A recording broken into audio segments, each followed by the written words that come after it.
Mental health issues? Yeah. All right, so why are you pulling the knife on your brother? There was just an argument. It was an argument. Well, a lot of people have arguments and they don't pull a knife on anyone. And there wasn't even a dinner at the table. You just pulled a knife. It's my brother. That's another thing that's worse. And I apologize to him. I already spoke to him. Well, I mean, it's your brother, so that makes it because your mom is probably hoping that her siblings would not attack each other, right? Welcome back to the channel, y'all. Today we're watching Judge Boyd handle a case involving family violence, drug abuse, and violated probation. 28-year-old Justin Gonzalez is charged with aggravated assault with a deadly weapon after threatening his brother with a knife in front of a juvenile. Judge Boyd uncovers a troubling pattern of irresponsibility, and things only get worse when Gonzalez pleads true to a separate probation violation in a previous assault case. This one's about family, addiction, and a man running out of chances. For the state? For the defense? Kelly Fiddle. And are you Justin Gonzalez? Mr. Gonzalez, I'm going to show you what's entitled Court Admonishments and Defendant's Waivers and Affidavit of Admonitions. You understand the state is proceeding on count 2. And count 2 is an aggravated assault with a deadly weapon. That's a second-degree felony. The range of punishment is anywhere from 2 to 20 years in prison and up to a $10,000 fine. Did you understand? Did you understand if the court were to grant your application for deferred adjudication, if for any reason your deferred adjudication were revoked, the court could find you guilty, not grant you community supervision because you're not eligible for community supervision, and sentence you up to 20 years in prison and up to $10,000 fine. Did you understand? Yes, Your Honor. Showing you the plea bargain page. Did you review that with your attorney? Did you understand it? Yes, Your Honor. According to the plea bargain agreement, state is proceeding on count 2, which is an aggravated assault with a deadly weapon. There's a $1,500 fine, affirmative finding of deadly weapon. They're recommending deferred adjudication. This is to run concurrent with the DWI case number 661512. There's an affirmative finding of family violence, and there's to be no contact with Roman Ruiz. Did you understand that to be the plea bargain agreement? Yes, Your Honor. Defense, is that the plea bargain agreement? Yes. Next, I'm showing you outside the plea bargain agreement. The state is requesting that your community supervision be for a term of 7 years. There'll be a TAP evaluation, 150 hours of community service restitution. You're to follow recommendations of TAP, MILF evaluation, parenting classes, hostility, aggression course, and UAs. Did you understand those are recommendations from the state and the court does not have to follow those recommendations? Yes, Your Honor. Then to offenses indicted in count 2, how do you plead? Guilty, not guilty, or no contest? Contest. State any evidence. Yes, Your Honor. At this time, state up for states exhibit number 1 and its attachments. No objection. Court will accept into evidence states exhibits 1 and attachments and review the same. All right, after reviewing states exhibits 1 and attachments, the court will find there's sufficient evidence to find you guilty. Court will defer finding of guilt as you've applied for deferred adjudication. Are you proceeding with sentencing? Yes, Judge. Anything you wish to say on behalf of your client? No, Judge, just ask you further. All right, so Mr. Gonzalez, have you ever been diagnosed No. with mental health issues? No. All right, so why are you pulling the knife on your brother? There was just an argument. It was an argument. Well, a lot of people have arguments and they don't pull a knife on anyone. And there wasn't even a dinner at the table. You just pulled a knife. It's my brother. That's another thing that's worse. And I apologize to him. I already spoke to him.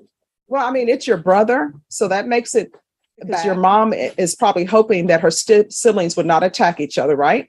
Yes. And then what else makes it worse is that your mom is actually taking care of your daughter, which is something you should be doing that you're not doing. So why does your mom have custody of your daughter? I guess because No, it's not. I guess everybody knows why they don't have their children. So why don't you have custody of your daughter? they didn't have custody because my baby mama didn't let me have. Okay, let's not say baby mom. Let's not use that term. Let's say the mother of my child. Mother of my child. She didn't let me Well, why doesn't the mother of your child have custody of her child? because I'm behind on child support. No. There's a reason why biological parents don't have custody of their children. Sometimes they put them up for adoption. But in your case, there is something else going on that your daughter would not be placed with her mother, and instead she's being placed with your grandmother. So was Child Protective Services involved? No. That's either yes or no. No. So they want a MILF evaluation, and you're saying you don't have mental health issues? No, I don't. All right. So what's the reason why you don't have custody of your daughter? Because I'm not stable. All right. And what does that mean? You're not stable? I don't have my own place yet. Well, no, I mean, it's more than you not having your own place. Because how old is your daughter? She's 9. All right. She's 9 years old and you haven't had custody of her. So it's more than you not having a stable place. So was there drugs involved? What's going on? No, it's just, I just haven't. Right, let me explain something to you. You have entered a plea on this case. Yeah. You're going to be placed on probation. I have sent people to prison when they didn't follow through on their contract with the court for their probation. I take no pleasure in sending people to prison. When I place people on probation, I'm hoping they're going to be successful. They're going to do everything. They're going to end up going off in the sunset, enjoying the rest of their lives. And this is just going to be a bump in the road. But if you're not honest with me, guess what? I'm going to send you into the world like a newborn baby without any protections and any support. So I'm trying to figure out, and I need you to be truthful to me. What are your issues? I had a drug problem. And what was the drug of It choice? was heroin. All right. There you go. See, that wasn't hard. Always tell people where you are right now in this orange jumpsuit coming over from the jail. This is not where you're going to always be unless you choose that. Okay. So have you ever been employed? Yes. All right. What have you been doing? I'm a truck driver. All right. Is there any gang affiliation? No. All right. Who did your tattoos? Who did my tattoos? Yes, which they're beautiful, by the way. Thank you. Yeah, I did them over in Laredo. Okay. All right. There's a lot of ink masters would say, as I watch ink masters, the feathers are so great on the headdress. Thank you. Okay. All right. So this is what the court is going to do. I'm going to follow your agreement. It's going to be 7 years deferred adjudication.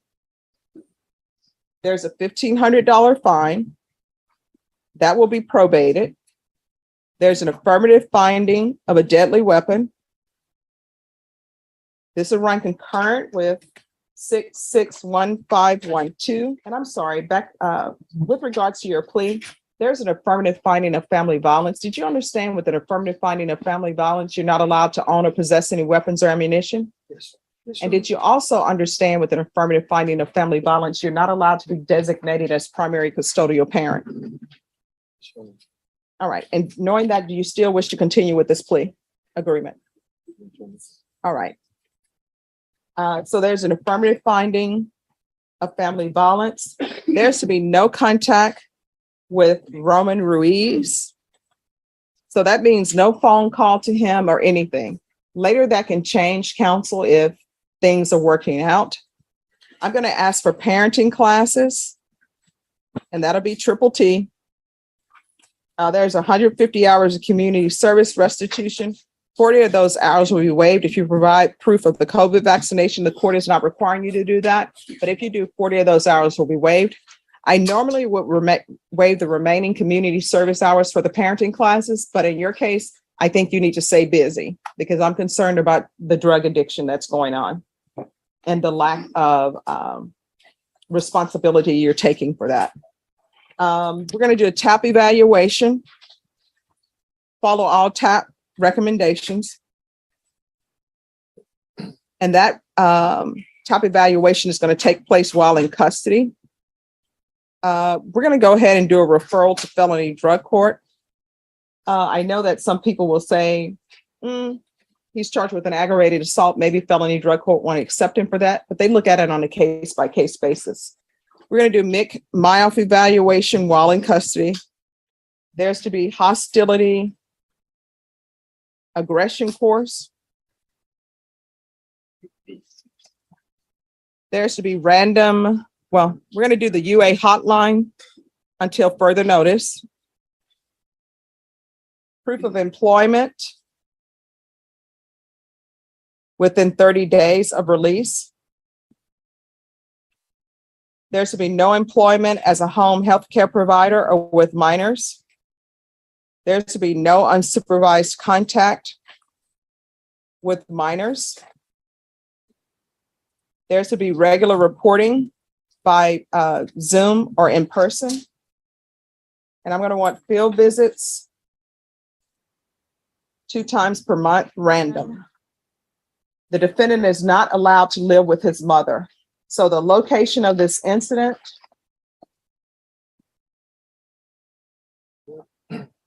which is Oak Island, is that correct? All right, the defendant is to have no contact with Oak Island Drive.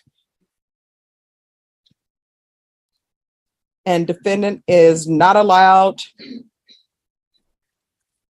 to reside with his mother.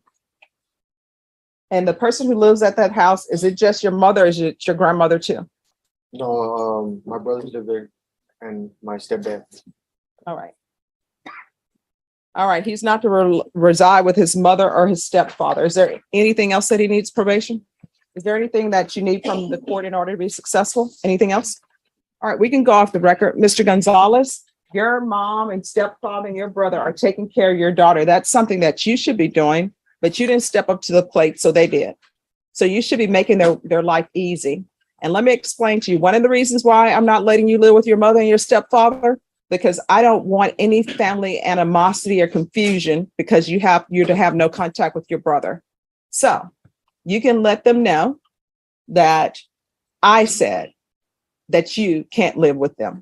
And it's Sure. not your brother's fault. You understand? Sure. And All right. I'm looking forward to taking care of my daughter. I've made a lot of changes while I've been in jail.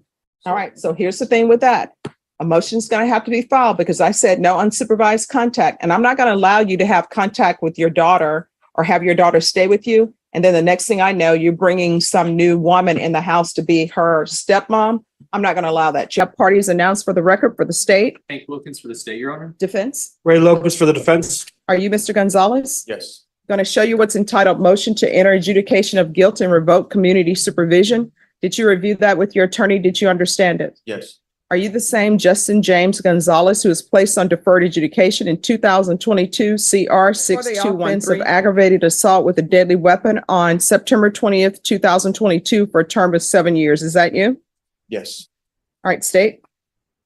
On or about the 25th day of November 2023 in Bexar County, Texas, the defendant, Justin James Gonzalez, committed the offense of violation bond protective order in violation of condition number 1. How do you plead to that? True or not true? True. And Your Honor, we waive the other violations alleged in the motion. Any objections? No, Your Honor. Did you understand by pleading true to violation of condition number 1, the court could find it true, grant the motion, find you guilty, sentence you up to 20 years in prison and up to a $10,000 fine? Yes. Knowing that, do you still wish to plead true to violation of condition number 1? True. Do you still wish to plead true? Yes. Court will find violation of condition number 1 true. Is there a proposed agreement? There is, Your Honor, we're asking that you deny the motion. The defendant on deferred, run it concurrent with his new offense, which is CC 722188. And we're asking that he attend state ISF with aftercare with ISP. Probation? I'm sorry, Your Honor. So did we say we were taking in consideration that clause or, They pled. oh, they pled to it already? Your Honor, that is probation's recommendation, state ISF followed by the ISD caseload. All right, and should there be a no contact order with whoever's involved in 722188? Who's the person in that cause number? I'm talking to you. Oh, Abel Galvan. Abel Gavon? Yes. Abel Galvan is GALVAN. All right, thank you. Yes. What is your relationship to that person? He's my ex-boyfriend. Okay. You can't have any contact with him, you understand? Yes. If he wants that lifted, then he'll have to come into court. Does everyone understand? We're not going to be back here for another violation. You understand? Yes. All right, so that's yes. Yes. Violation of condition number 1 is true. I'll deny the motion. Alternate amend conditions to include no contact with Abel Galvan. You all don't have any children or anything together, do you? Oh, no. Okay. This will run concurrent with 722188. And I'm going to order state ISF. And he's to remain in custody until transfer. Is there anything else you need from the court to be successful? No. All right, probation, is there anything else he needs? All right, we can go off the record. Here's the thing. You're looking at 20 years in prison. You need to make a decision. Want to go to prison, let the court know and we'll accommodate you. Otherwise, you're going to have to start doing better. You understand? Yes. yes. All right. Y'all, Judge Boyd didn't sugarcoat this one. From pulling a knife in front of family to failing probation terms, Justin Gonzalez walked right up to the edge of a 20-year sentence. What do y'all think? Can someone like this turn it around, or is prison the only path left? Let me know your thoughts in the comments. Stay strong, stay accountable, and I'll see y'all in the next one.